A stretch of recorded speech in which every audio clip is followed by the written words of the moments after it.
I apologize to everybody who has been waiting in the lobby for the last 18 or 20 minutes. It was a technical glitch on my part, and I have been talking to nobody for the last 20 minutes. I forgot to start the meeting. So we're a little bit late, and I am grateful that you stayed here waiting for this to get started. I am going to start running through the presentation here in a moment, and if you have any questions, please feel free to drop those in the chat. My name is Rachel McKinley. I am the Vice President of Marketing here at Maine Family Federal Credit Union, and we're going to just start talking now, since we're pretty late, about identity theft, fraud, and scams. All right, so I need to get my mouse to go back to where it was. Okay, so today's agenda, we're going to talk about identity theft, fraud, and scams and define each of those terms. We are going to talk about elder fraud, what to do if you experience identity theft, and then how you can prevent identity theft, fraud, and scams. So we're going to take a little bit of time and we're going to just define each of these terms. So identity theft is defined by the Federal Trade Commission as when somebody uses your personal your information, your social security number, your birth date, those kinds of pieces of information to open accounts in your name without your knowledge. So fraud, on the other hand, is when somebody tries to trick you out of your money by asking you to provide them the information, which it sounds similar, but they're really different, because fraud is when they're using established accounts versus opening new accounts in your name. So fraud can happen. Here's just a couple of examples. When somebody gets a hold of your credit card or debit card number and starts making purchases using that number. They've forged checks by changing the name or the amount. Those are all examples of fraud. And then we also want to take some time to discuss situations that are really kind of frustrating, but aren't necessarily examples of fraud. So if you give your debit card or your credit card to somebody and say, hey, can you run to the grocery store for me and just pick up a couple of things, give them a list, and then all of a sudden they've used it to purchase something much larger. That is not actually considered fraud, because you gave them your card and had them use it. You just didn't control how they used it. So really, it's probably best to not give people your card unless you explicitly trust them.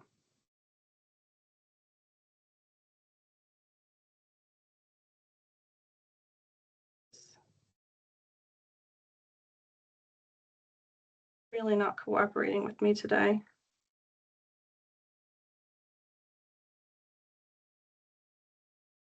Okay.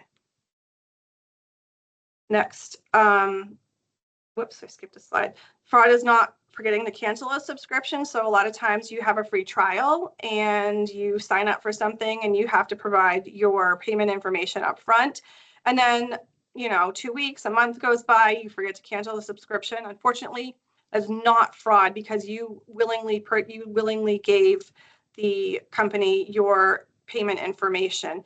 Your best bet with that is to contact the company and see if they would be willing to refund your money and then cancel your subscription. And then another example is somebody using an account that they were authorized to use. So say you are the joint owner on an account with a parent, or with somebody that you're going through some relationship issues. The other person starts using the account in a way that was not intended. Those funds, that can really, wreak havoc on your finances. So if you share account access with someone or expect that they may use your account to do some kind of nefarious things, it's best to remove them from the account, and you may need to consult your legal representative to see if there's anything else that you need to do.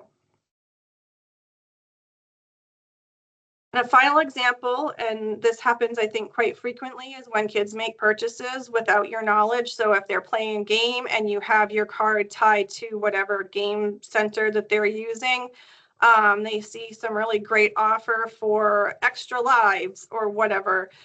those types of purchases are not considered fraud because you willingly provided your payment information.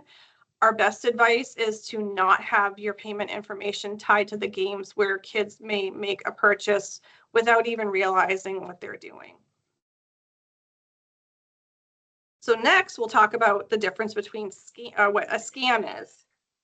So a scam is when somebody intentionally tries to get you to give them information so they can obtain money from you.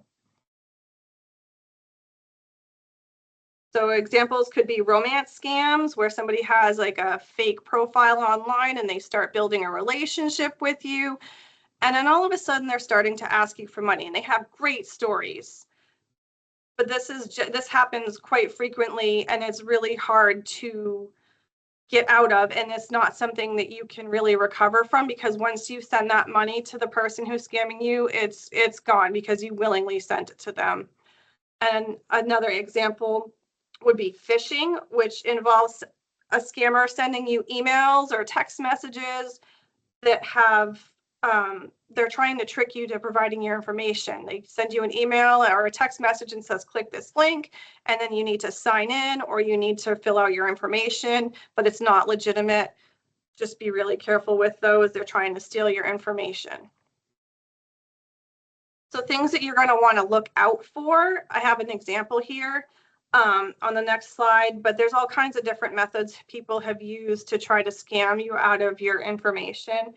And that includes emails, text messages, phone calls, ransomware attacks. There's a lot of different examples. So this is a common scam that we want to show you just so you can be aware of what to look for. So this email says it's supposed to be from UPS. We get lots of packages every day. This one is pretty obvious that it's not legitimate, but here are the things that you want to look for. So the first thing you want to look for is the email address. So you can kind of see it at the top. It's email, energy, or radio, online. That obviously is not a legitimate UPS address. So that's your first red flag. You do not want to do anything with this email but delete it or report it as spam to your email provider.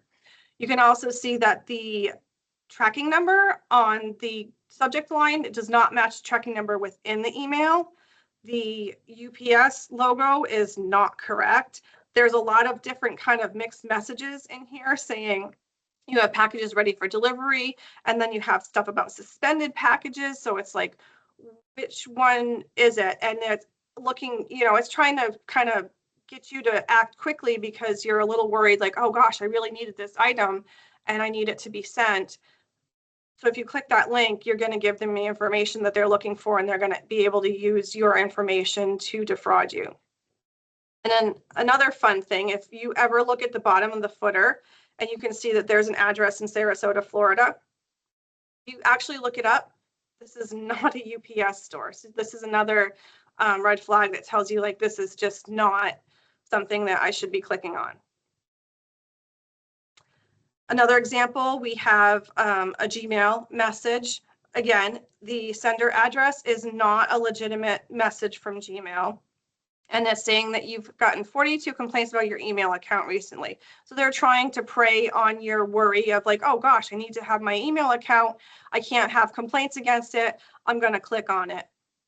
This one is pretty obvious why you shouldn't, but we're going to go through the different pieces of where you should look for. So again, the first thing is that email address is not a genuine Gmail address. The Gmail logo is not correct. It's an old logo. There's a lot of misspellings in this message. Like, it says, dear customer. If it was really a genuine email about your email account, it would most likely have your name and not a generic greeting. It's asking you to click a button to scan for viruses. This is where you want to hover over that link just to verify if it's legitimate. The urgency is one of the big red flags that you want to be careful for, because they're trying to get you to act quickly without thinking. And as technology continues to evolve, scammers are always changing their techniques. So AI scams are becoming more and more common. They can create really realistic looking messages that have the right logo. They're spelled, there's not misspelling. So it's really getting harder and harder to spot those fraudulent messages. It's always, if you're getting a message where somebody's asking you to do something, it's always best practice to hover over the link before clicking on it to verify that it's going where you think it should be going. There's also, with AI, they can clone voices, so they can start making phone calls using a voice that sounds familiar to you and try to get you to act quickly because it's, it sounds like somebody you know, and they're asking you to send them money when actually it's a scammer. QR code scams are another tricky one. It's hard because you can get lots of great information from QR codes, but if you didn't expect to scan a QR code, it's advised that you don't scan that QR code. There's a lot of great uses for it. I see them used quite frequently, but that's also, when they're used frequently, that also means that scammers are going to find a use for them as well. Social media impersonation is another big emerging threat. There's a lot of accounts out there who are, they're using genuine pictures from somebody, name, information that they've probably stolen and created an account. Just be really careful with those. If you receive a friend request from somebody who you're already friends with, it's most likely not a genuine account. They've probably been hacked. And then finally, like job and work from home scams. Oh, it's a little tough economy. People may be looking for some side gigs to help with, making finances work a little bit better.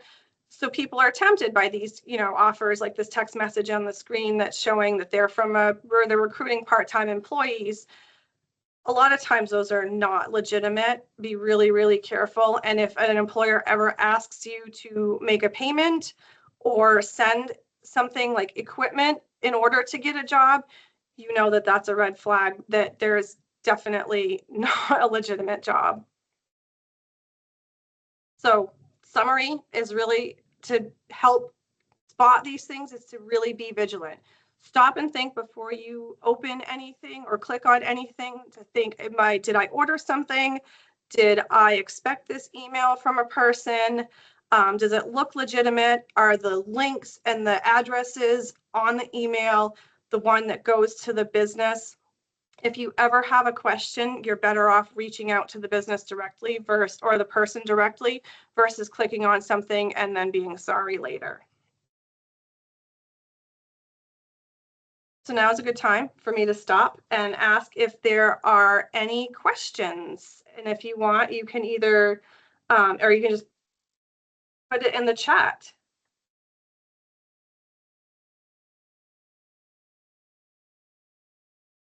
And I don't see anything now, so we are going to continue on to elder fraud.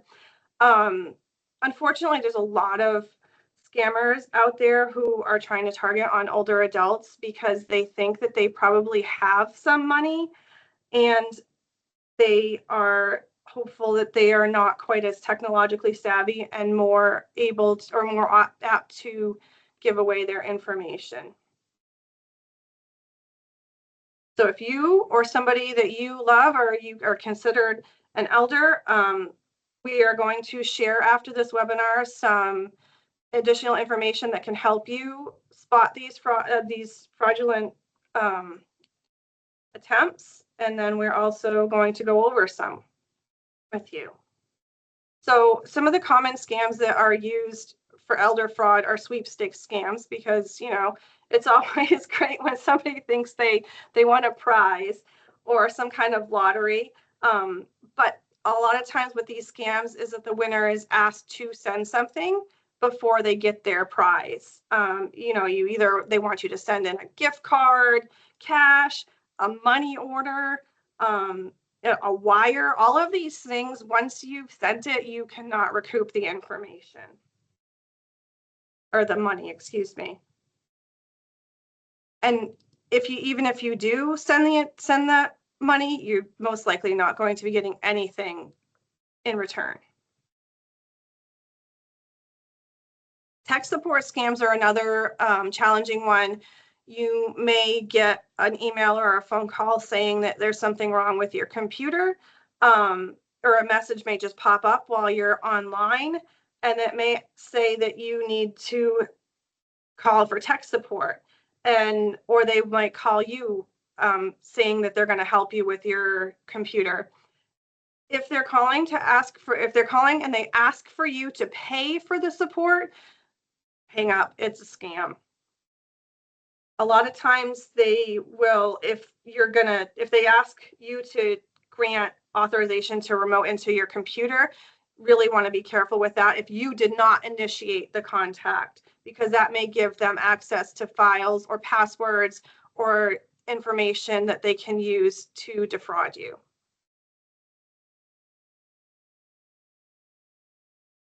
Grandparent scams. These are really, really challenging because they are preying on your emotions. So what will happen in these is that they will often call somebody and make it sound like it's a grandchild or a niece or a nephew or somebody who is in urgent need of help. They're in trouble, they're in jail, they need money to get out, or they're stuck in some country and they have no money and they need you to send money so that they can get back home. It's hard because you want to be able to help grandchildren and give them what they need so that they're safe, but this is what they're doing, is they're using urgency to make you act without really thinking. The grandchild, the fake grandchild may say, don't tell anybody about this. I don't want anybody to know about this. That right there is also a red flag, because it's unlikely that they would be doing that. So they're really preying on people's concern of their family and their willingness to help without really thinking something through. And then government impersonation scams are another really challenging one, where somebody will impersonate government agencies such as the Social Security Administration or the IRS or even Medicare, asking for various payments or pressuring you to give some information that you didn't intend to. And a lot of times they use pressure tactics, they use urgency to make it so that it's harder for you to concentrate because you're really worried as you're on the phone with this person. Sorry about that. This is probably one of the more common scams that elders will experience. Scammers can even, they have technology where they can spoof a number and make it look like it's legitimately the Social Security Administration or Medicare calling, but they've actually defrauded you.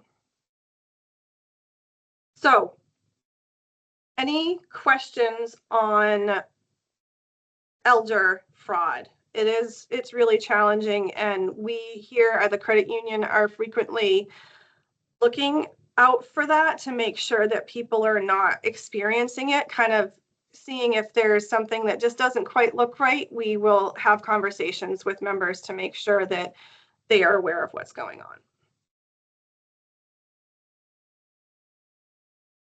Aiden has a question. Sorry, I was looking at the wrong chat.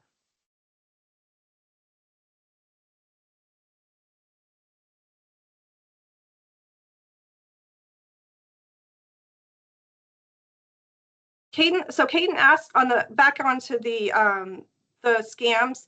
Caden asked, if you respond to a text message, are there any risks associated? For example, if somebody texts you and you have no idea and you respond, who is this?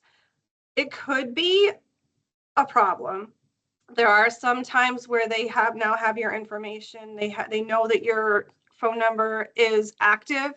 I would recommend not responding, asking who it is, and I would report it to your carrier as spam and then deleting it. I think that's the safest way to do it, because you don't want to risk any sort of somebody coming and using your information. That's a really good question. Are there any other questions that anybody has, whether it's about scams, identity theft fraud, or elder fraud?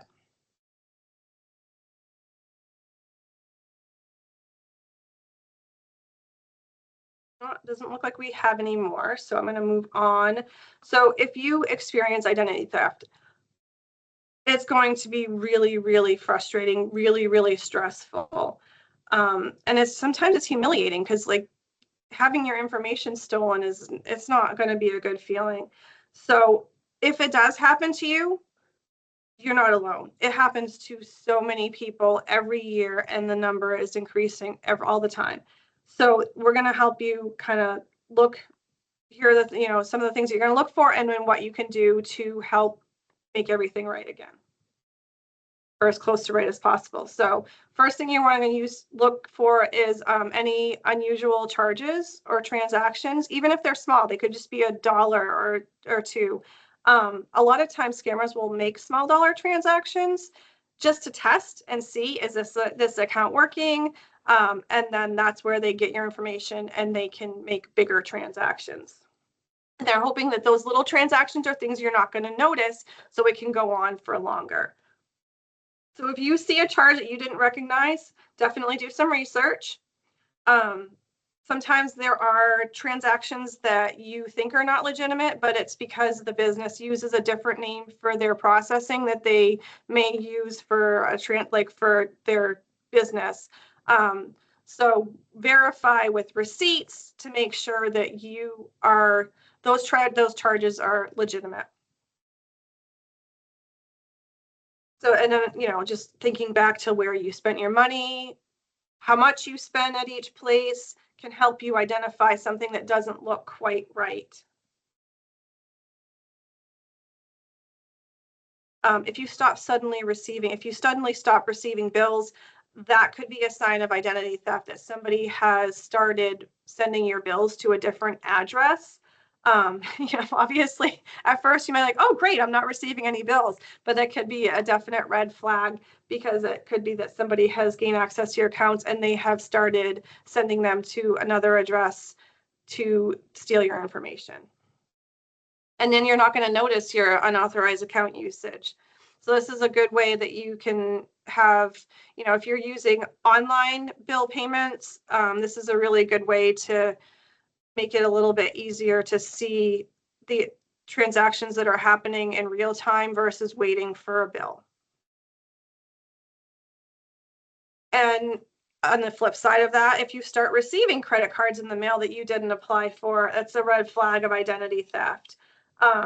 Definitely, if you get a credit card in the mail that you did not apply for, it's a brand new account, contact that creditor immediately so that you can find out what's going on and then take action if it needs to be closed.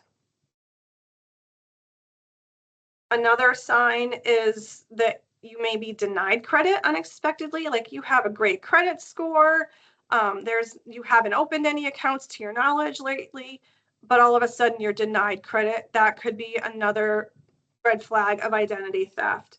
Not all denials are necessarily identity theft, but if there's no reason that you think that you should have been denied, definitely go in and check your credit report to make sure that you don't have accounts open that you did not authorize. And again, just leading right into that, if you see unknown accounts or inquiries on your credit report, which you can get at annualcreditreport.com on an annual basis, that is a red flag for identity theft, and you want to act on those immediately by contacting creditors. If there's things that if you see something that you didn't actually open, you definitely want to reach out to them immediately. So if you do experience identity theft, first thing, take a deep breath, because this is not your fault. It happens quite often, and it can be very frustrating and really, really challenging when you're looking at your finances. The first thing you're going to want to do is file a report with the FTC, the Federal Trade Commission, by going to identitytheft.gov or by calling 1-877-438-4338. And don't worry, this is all going to be in the follow-up email. We'll have links to all of these different agencies that we're talking about, phone numbers. So if you ever experience it, you have all that information right at your fingertips. You will also want to alert your financial institutions and any creditors immediately that you have experienced identity theft. They can put a flag on your account, and it will also so it will alert them in case anything else looks a little bit weird. And then they can also help you put in some additional security measures on your account. And then you may also, depending on the amount and where it happened, you may also be asked to file a police report as well. So finally, if you do experience identity theft, you're going to want to place an alert on your credit reports and most likely a freeze, which will stop any new credit from being opened, even if it's legitimate. And there's 3 different credit bureaus that you're going to want to contact. So you've got TransUnion, Equifax, and Experian. You're going to want to alert all 3 bureaus and have a freeze put on by all 3 bureaus. And it lets anyone who is trying to pull your information, it will let them know that you have experienced identity theft and that they should be taking additional steps to contact you first to verify that the request is legitimate. That's why the credit freeze will stop anybody. The alert will have them contact you for more information. A credit freeze will stop any credit applications from going through. And it's also, this could be a good idea to consider putting a freeze on your credit if you don't expect to be applying for credit anytime soon. It will prevent anybody from applying for credit in your name. You can unfreeze it when you decide like you need to apply for a new auto loan or a credit card. You can unfreeze your credit, apply for the loan, let the loan process, and then put the freeze back on. And this is a really good way to stop anybody from applying for credit in your name. Just have to remember to do it in advance before applying for a loan. And then finally, you want to make sure that you are enabling multi-factor authentication, having passcodes sent to a special app, having passcodes sent to your email or your text message, which is a little bit less secure, and then having unique passwords on all of your different accounts. Multi-factor authentication makes it a little bit more difficult for scammers and fraudsters to have your information because you need to have the password and also the device so that they can get the text message to put that code in there. And if anybody ever asks for the code over the phone, you don't want to give it to them. So finally, we're wrapping this up, and I appreciate you staying here through all of this and the delay. We just want to leave you with a few tips to prevent identity theft and fraud and scams. There's no way to guarantee not having this happen to you, but the closer you look at things and the more vigilant you are, the better off you will be in avoiding any of these things happening to you. So protecting yourself, you want to really be cautious when you experience these high pressure demands. If the scammer is acting like things are really urgent, this is when you want to stop, take a step back, and think before you start acting, especially when the communication is unsolicited or from an unfamiliar person. It's extremely rare that you would truly need to take such immediate action from somebody you don't know or did not expect to contact you. That way it gives you a little bit of time. If you stop and take that step back, it gives you time to verify the legitimacy of the request. And as a general rule, you never want to give your personal or financial information out to anybody who did not initiate contact with you. You want to educate yourself on common scams, which is what we're doing here today. You also want to install trusted software to protect your devices. So you want to install anti-malware, spyware, virus protection from a trusted source. Excuse me. You want to keep an eye on your websites when you're visiting to make sure they're secure. Always look for that padlock up in the top corner and make sure it says HTTPS and the S stands for secure. Excuse me. This is especially important when you're entering financial information, like if you're shopping online or you're entering your online banking information, you want to make sure that you are going to the secure, verified site. And those are the 2 pieces that you can look for to make sure that it is truly a secure site. And then you want, this is the hard, this one's always hard. You want to use strong passwords on each account and make sure they're unique. You do not want to reuse passwords, because if a scammer gets a password from a data breach and they start using it on, and you use that on all your accounts, they can get into pretty much everything you have access to. It can be really hard to remember all of those different passwords. So you can either use a passphrase instead by coming up with something that only you would know, and it's a really long phrase, by changing numbers and letters each time you use it. That helps make it harder for people to crack your passwords. And you also, if that's too much, you may want to consider using a password manager on your device that will save your passwords for you, but it will also alert you if your password has been detected in a data breach. And then finally, we would say assume any unsolicited correspondence requesting your information is suspicious. So it's very, very rare that a financial institution, a creditor, or a government agency will reach out to you and ask that you provide your information unsolicited. Assume that anyone initiating contact with you and asking you to provide information by phone, email, or text message is suspicious, and do your research. Make sure that they are legitimate. Any institution, whether it be a financial institution, a government agency, would much rather you call them to verify the legitimacy versus providing your information to somebody who's going to use it fraudulently. So always verify.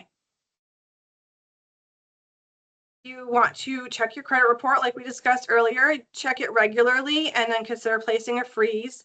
You can check it annually like we had said at annualcreditreport.com, or if you are enrolled in online banking with Main Family, you have access to Savvy Money, which actually can show you your credit report in real time. It gives you your credit score, but it also shows you a report that has all of your open accounts and the balances. That will help you make sure that you don't have anything unfamiliar that's been opened in your name. The best way to protect yourself, trust your instincts. If it feels wrong, it probably is wrong. You know, hang up the phone and call. If you have a phone call from somebody you don't recognize, hang up the phone and call the actual business using a number that you know is valid before giving out any information. Same thing with emails. If you get an email that doesn't seem quite right and you've gone through all the steps to verify, go to the company's website, find their actual email address and contact them that way. Don't use the email that you were sent. And don't be afraid to ask questions. If you have somebody that you trust, ask them, does this look legitimate? Do you really think that this is something I should be doing? They'll guide you in the right direction. Never be afraid to ask questions. So that's all we have for today. If there are any other questions, please go ahead and either drop them in the Q&A or in the chat.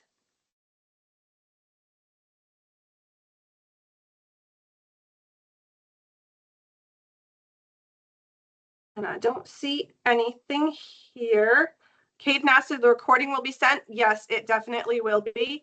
And I also have a follow-up email that will be sent that has all of the links to the things that we have talked about and some additional information to help. So if you want to watch this recording again, if you want to share the recording with somebody else, please do. We'll share all, if you want to share all the information, I have a fraud prevention checklist that will be included. And I promise you, as I'm saying to all of you, be careful with the links that you're clicking on in emails. They're all legitimate, but you might want to just hover over them to verify that they're going to the right place.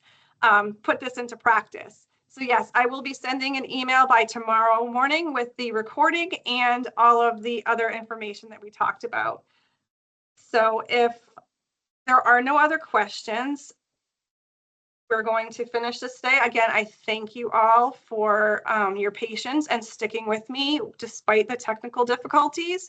And I also want to let you know that we are doing these webinars on a monthly basis. So check our website And I'll share a link to that in the email as well for upcoming webinars. Next month, we are doing a first-time home buyer seminar. And then the following month, we will be doing a credit, debt management, sorry, how to kind of help yourself if you're in debt and how the best ways to get yourself out. And if you have any suggestions on what you would like to see for future webinars, you can reply to the email that's going out either today or tomorrow, and just send me your ideas. I am more than happy to take that information and turn it into a presentation so that we're giving you the information that you need to make sure that your money is safe.